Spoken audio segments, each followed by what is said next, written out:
Yo, what is up guys, and welcome back to a brand new F1 22 League Racing video. Today, WOR round 7? Around Spa? I'm not sure. It's been a while since I've done an F1 22 video because of F1 Manager that came out, of course. Really enjoying that game. I understand that not everyone likes it, but I really enjoy doing it, so sorry for the spam. I also have a little bit of issues with making content on F1 22. Of course, I lost my team save, and yeah, I'm trying to find a solution for that. I think I have a solution. Jake, his wheel broke a few days after F1 Manager came out, so basically everything went to shit a little bit. But yeah, I've also got other issues with making F1 22 content that I can't talk about. But yeah, WR around Spa, heading into this with very little practice because of F1 esports preparation, and you will see in this session that there are more F1 esports drivers gonna be struggling. Also, a lot of F1 esports drivers are not driving today for this exact reason. Lucas Blakely, championship leader, not driving, but I felt like it's probably still better to struggle and sneak away a few points, you know. I don't really care if I perform bad. If in the end of the day I manage to snatch away a few extra points, then that's good. I don't really care if it's bad for my image or whatever. I just want to try and win this championship, and simply said, I don't really give a shit if I finish P9 or P10. It's still a few points, so that's why I am competing, even though it's gonna be a massive struggle. So yeah, that's why we're driving today here. A lot of F2 drivers from PSL are driving in this, and yeah, they're gonna be rapid. They are basically very often very close to the pace of F1 esports drivers. So yeah, gonna be interesting to see how we can perform against those guys. Anyway, first Q1 run here into turn 1. Gonna be a slippery first run, as always, as the grip is just not there in Q1 yet. Into a rouge, gonna be easy flat nonetheless, of course, even if there's no grip and no downforce. Spa is low downforce, of course, so yeah, it's not easy to get a lap together. Cardalunde goes P1, 42.4, and the thing that makes this track very hard as well is those curb zones. You can see we're trying to get them. I got thrown off a little bit of that curb, so that's no ideal. You can see I'm fighting the car very, very hard, and that's probably because I've gone for a very risky setup.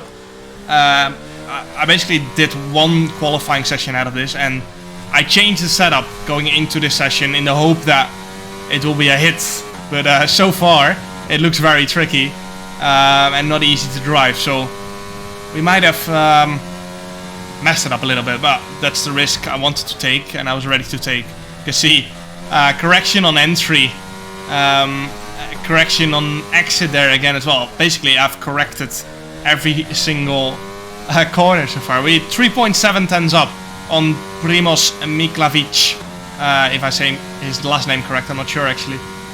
But so far in this session, I think a 42.1 is the fastest, but we are pretty far away from that. You can see Primoz at a 43.1, and we were only 3.7 tenths up on that. You can see I missed the last chicane massively. I got understeer on entry and it didn't record. 42.4 from Tom Manley. We do a 42.7. But we lost just so much time in that last corner. And you can see here, second run, we had to go out again, because otherwise we would have been out in Q1. But yeah, you can see we gained so much time in the last chicane just by hooking it up. 42.4 last run. Unfortunately, we had to use another set of tires, but we probably don't really have the pace to do everything in one run. Philip Rachinator goes P1 with 142.3. A lot of people only had to do one run. The likes of Tom Manley, Vlodje Thomas, Thomas Ronhaar basically, but just under another account. As right here, Q2, first a new set of tire run into the last chicane. That's a lot better than our first Q1 run, and better than our last Q1 run as well. Up to the line, 42.429 again, and I think 42.1 was the fastest in that first run. We had to go out again. Another new set of tires. And we're P8 heading into this last run. To get into Q3, of course, you need to be in the top 10. So a lot of people are still going to improve on this last run because of track evolution, but also just by driving improvements. So we have to improve here, otherwise we'll most definitely be out in Q2 here. First corner, not really an improvement. Our AMD Radeon, usually no improvement as well, as it's easy flat out. DRS open and smooth on the steering wheel as we go into the La Comp section. First split is going to be a 29.907 through the La Comp section. That was really nice. Absolutely hooked that up, and you can see on the Delta we gained so much time through there. The back end looks a lot more hooked this time around compared to Q1. And into the downhill right and left section. Always a little bit understeery on entry, as it is downhill. The car just wants to push forward, and usually it pushes you to understeer into Puhon. 4 tenths up on our previous lap, and if we keep going like this, we're gonna go into the 141s. But easier said than done. Always hard to keep improving throughout the lap. Of course, tires will drop off a lot more in this game throughout the lap than the last few games. And into the last sector, a 113.963, 2.7 tenths up on a Pookie in P9. And now all we have to do is just hook up that last chicane in order to get into Q3, because you can see we're one of the last people to cross the line. So yeah, we've got a benchmark, and we just know that if we hook this up, then it's an easy Q3. We lost quite a bit of time in the last chicane, but I just took it safe because I knew all I had to do was put a decent lap in, and P6 it is right there. At the end of Q2, Shanaka Clay the only one left on the lap, so we are most definitely through into Q3. And the people dropping out are Pookie, Ben Sabo, Iker Baena, Simon Prickney and Matthijs van Erwen. Matthijs, of course, F1 Esports driver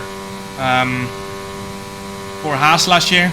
And Philip Rachnet and Shanaka Clay make it into Q3. We're both F1 Esports drivers as well.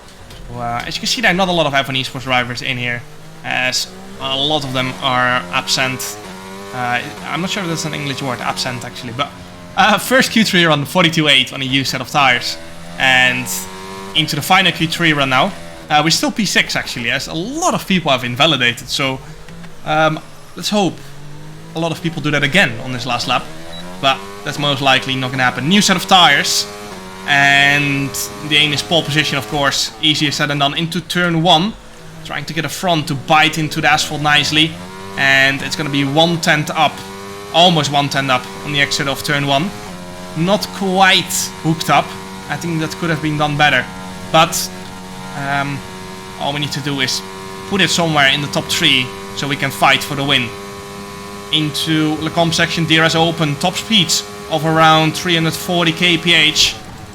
Braking as late as possible and taking as much curb as possible. But as you can see, something I don't do very often, I invalidated that as I messed that downhill right section as well.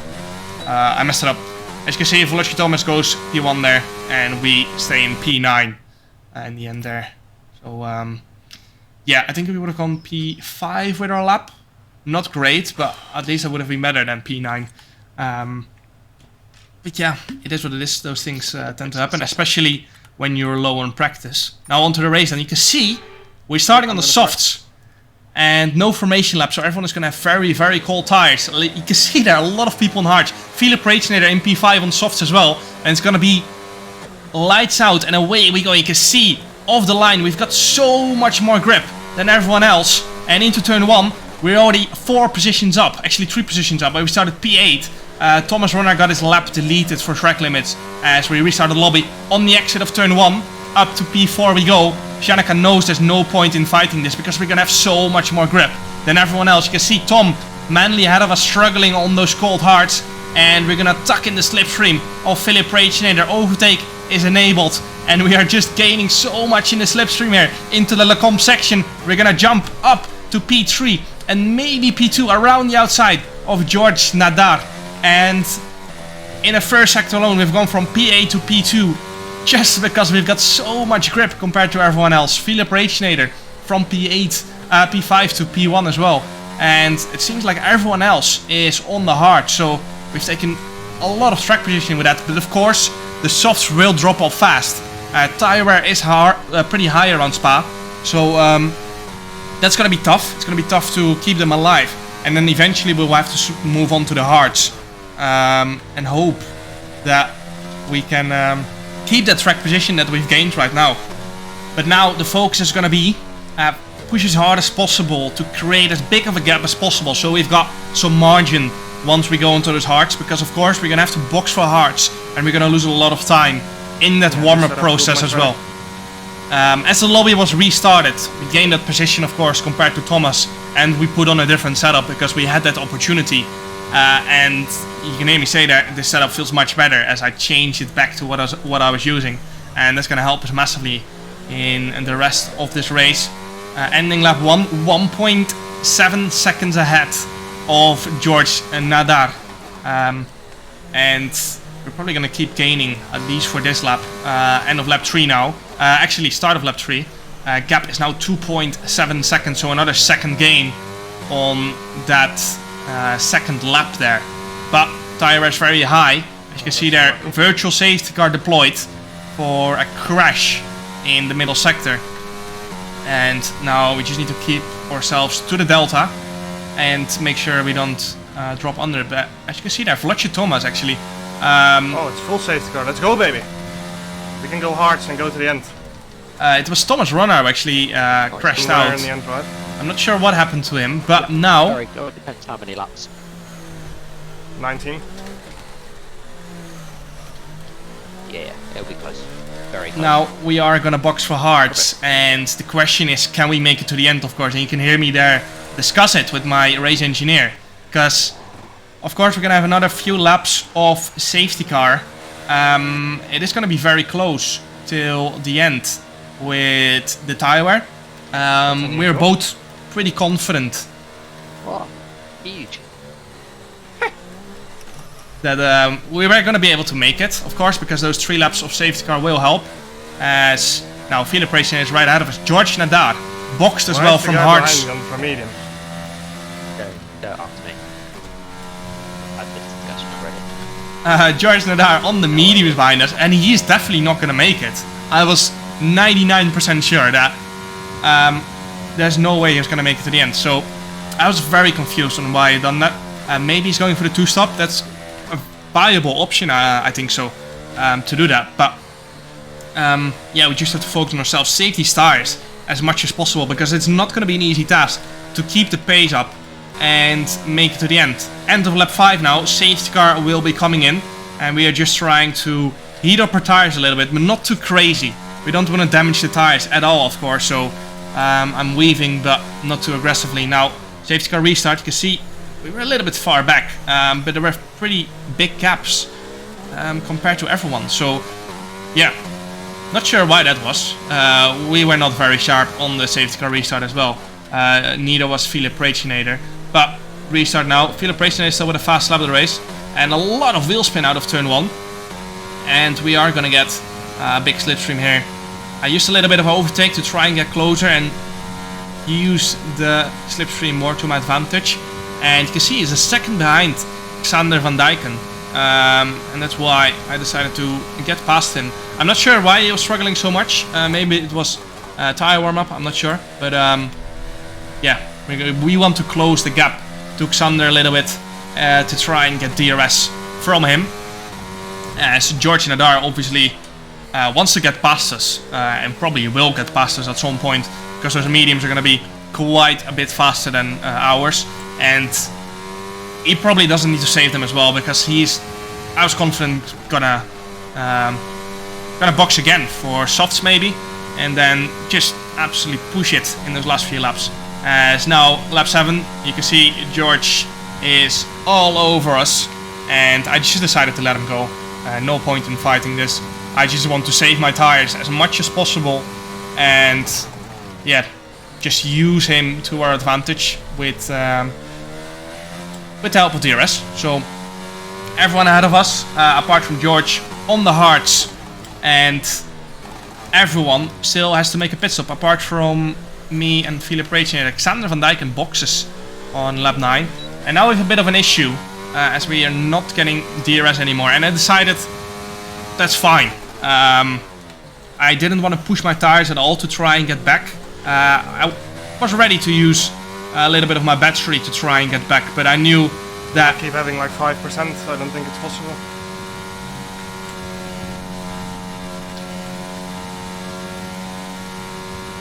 Copy. I think we should still try though. Yeah, definitely try. Yeah, as you can hear me say there, we've got around 5% tire wear per lap, which, yeah, if you need to do 19 laps, that's obviously going to be too much. But we have those few laps under the safety car, which helps, and we're going to try and save more to try and get it back, even if that means we are risking a puncture in the end, because we are so committed to the strategy now that if we change, we are not going to get much points. We might get 2, maybe 4, maybe 1. But yeah, as I said, we are so committed to the strategy that if we change it now and go for a save option, then we're not going to get points anyway, or it's going to be very little. So I decided we commit to the strategy 100%, and then we still have a chance on the win. It's either going to be a podium, big points, or we're going to have most likely no points and we're going to end up in the wall with a puncture. So 100% committed to this strategy, and we're gonna try and save our tires as much as possible. Lap 13 here you can see, and Philip is quite far ahead, and it seems like he's pushing a lot harder than us, so I'm not sure if he's gonna try 6 seconds. Yeah. Last lap. and go for another pit stop, or if he just has better tire wear. As you can hear there, my engineer say 1.7 seconds is Yeah, what if I we're go any losing. faster, I destroy my tires, so just need to hope they drop off. Yeah, 1.7 seconds is what the others are gaining to us, and yeah, they're gonna bring back a pit stop distance easily, because our tires are gonna fall off the cliff in the end. As you can hear me say, they're lap 19 now. Now we have to pray the tire indicators come on in lap 19, and it's already dark orange, which Worst means case scenario, I've got 86% on the line.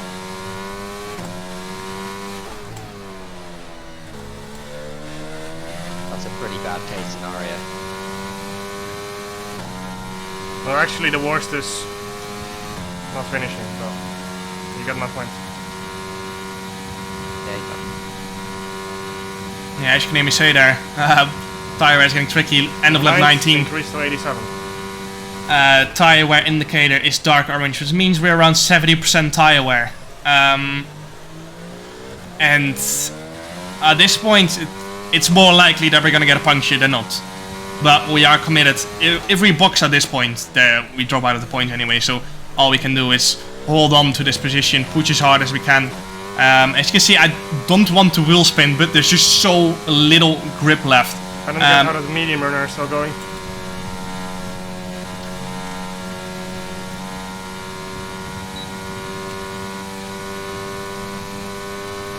And how Pragenator is still going so fast. Yeah, we've got an idea. Yeah, I do as well, but...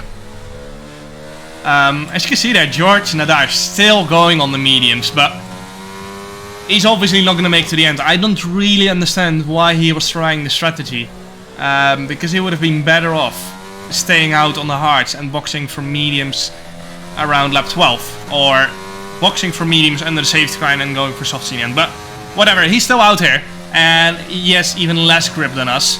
Philip Pragenator still going strong, and quite clearly he has much better tire wear than us. So he's done a much better job than us in this race to save his tires.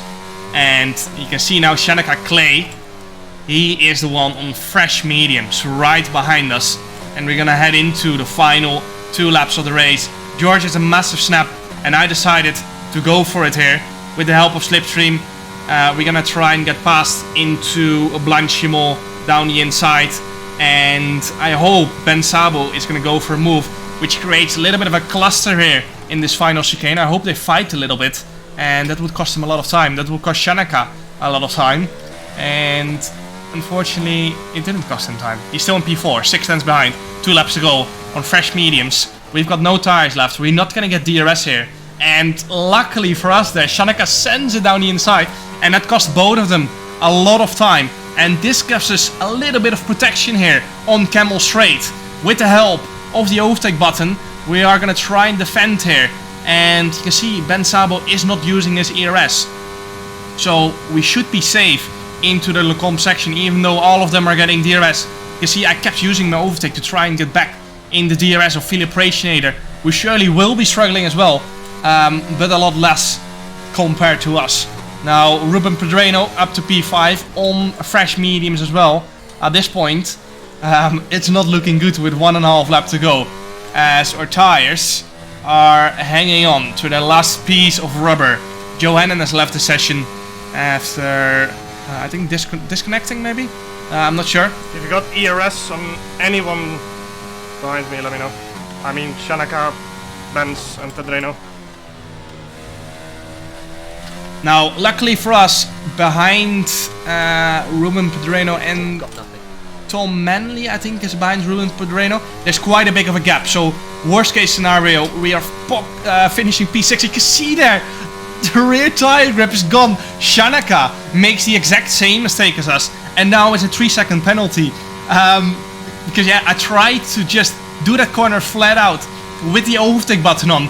But we just have no rear grip left at this point. Our rear tires are in absolute shambles. And they're fighting behind us. And this is just giving us that little breathing room that we need on the last lap of this race. You can see that Shanaka 9/10 behind. We've got no idea how much ERS he has. And of course he has a 3-second penalty as well. Again, massive send into turn 1 from someone there. Shanaka 9/10 behind.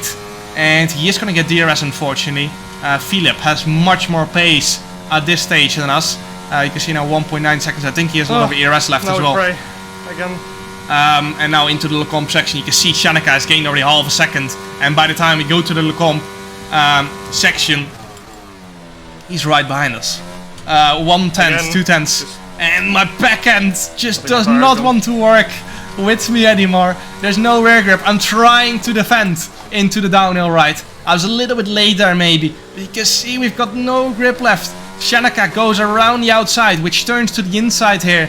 And I'm trying to get on the power. But compared to them, we're absolutely out of this. Down to P4 as I get a little tap. There's not room for 3 people there. But down to P4 we go. And now all we need to try and do is hold on to this position. Ruben still on those fresh mediums in P6 into the final sector. We'll be going soon. I've got a puncture. Why left front? I've got a left front puncture. Shanaka goes off in the final few corners of this race. And now we've got 2 punctures. So I'm gonna let these guys go to make sure we don't crash. But now I've got both punctures on the left hand side. And this is not ideal as there are people behind us on fresh mediums gaining. I'm trying to hold on to the car. But with 2 punctures driving 300 kph is not very ideal. I decided to let Simon Prickney go in order to try and defend from Carter Lundy. We've got 2 tires left. But we just don't have any traction with those puncture tires, and across the line we have dropped down to P8, which is very unfortunate. I think if we just had a little bit better tire wear, we would have been able to fight for the win. But we ended up only getting 4 points there, and that's down to me, of course, and down to the lack of practice because we are preparing for F1 Esports. But it is what it is. Still a good shot at a win. I think if we would have gone for a different strategy, we would have not won anyway. So I think this was a good shot at the win. And we end up still getting 4 points more than if we would have not been driving. Jake was not driving as well. And as you can see there, up to P3 we go, ahead of Thomas Ronner. I think we were equal on points before. But yeah, you can see there Lucas is still very far ahead. He's still 75 points ahead. But we're going to try and turn that around, of course, at some point. And fight for the championship. That's all we can do. Try and fight for the championship. Try and fight for race wins. But I hope you guys enjoyed. Make sure to like and subscribe for more League Racing content. And see you guys next time. Ciao.